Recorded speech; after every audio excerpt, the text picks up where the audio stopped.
కార్తీక మాసం 4వ సోమవారం వాగు శ్రీ వీరాంజనేయ స్వామి వారి దేవస్థానంలో లక్ష దీపోత్సవ కార్యక్రమాన్ని ఆలయ అర్చకులు వెన్నకోట శ్రీనివాసరావు శర్మ ఆధ్వర్యంలో అంగరంగ వైభవంగా అత్యంత భక్తి శ్రద్ధలతో నిర్వహించారు. ఈ సందర్భంగా ఆయన మాట్లాడుతూ వాగు శ్రీ వీరాంజనేయ స్వామి వారి దేవస్థానంలో వేంచేసి ఉన్న బ్రవరాంబ మల్లికార్జున స్వామివార్ల దేవస్థాన ప్రాంగణంలో కొన్నేళ్లుగా కార్తీక మాసం 4వ సోమవారం లక్ష దీపోత్సవ కార్యక్రమం నిర్వహించడం ఆనవాయితీగా వస్తుందని ఈ సందర్భంగా ఆయన తెలిపారు.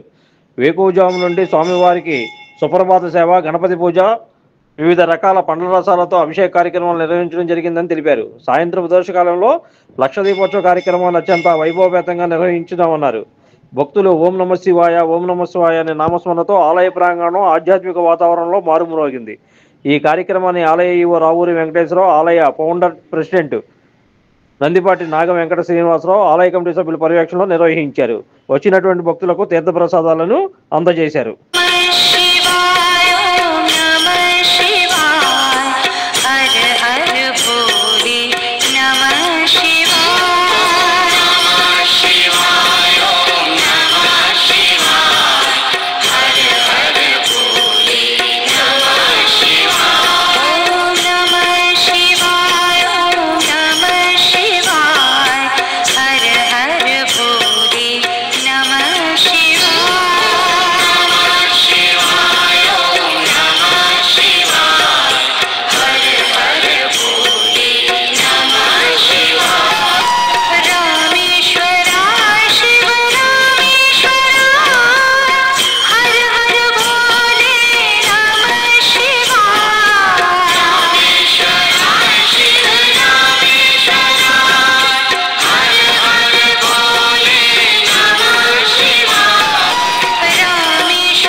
నమః హరి ఓం.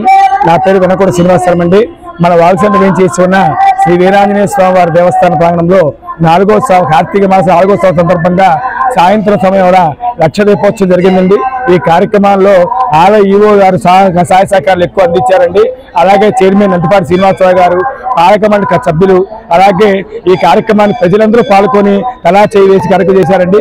కనకారావు అండి ప్రతి సంవత్సరం శివలింగాన్ని తయారు చేయడానికి ముఖ్య కారణం ఈయనండి. ఈయన చొప్పుడు ఆరోగ్యంగా ఉండాలని కోరుకుంటున్నానండి. ఎందుకంటే ప్రతి సంవత్సరం ఈ ఆరోగ్యం చేయాలని, ఈ కార్యక్రమం చేయాలని మనస్ఫూర్తిగా కోరుకుంటున్నానండి. అలాగే మా సహకరించిన అర్చకులు కూడా ఉన్నారండి. వీళ్ళందరూ సహాయ సహకారాలతో ఈ కార్యక్రమాన్ని చేపట్టం చేశామండి. మా ఈవో గారు చల్లగా ఉండాలి చెప్పా. లక్ష్మీపట్నం కమిటీ సభ్యులు కూడా బాగున్నారు కోరుకుంటున్నా. అలాగే మా ఈవో గారు ఎక్కడున్నా సరే నిండు నూరేళ్ళు ఉండాలి, శుభ్రంగా ఉండాలి మనస్ఫూర్తిగా కోరుకుంటూ సర్వే జనా సుఖినో భవంతు సన్మంగళాని భవంతు. Like, subscribe and press the bell icon for new updates.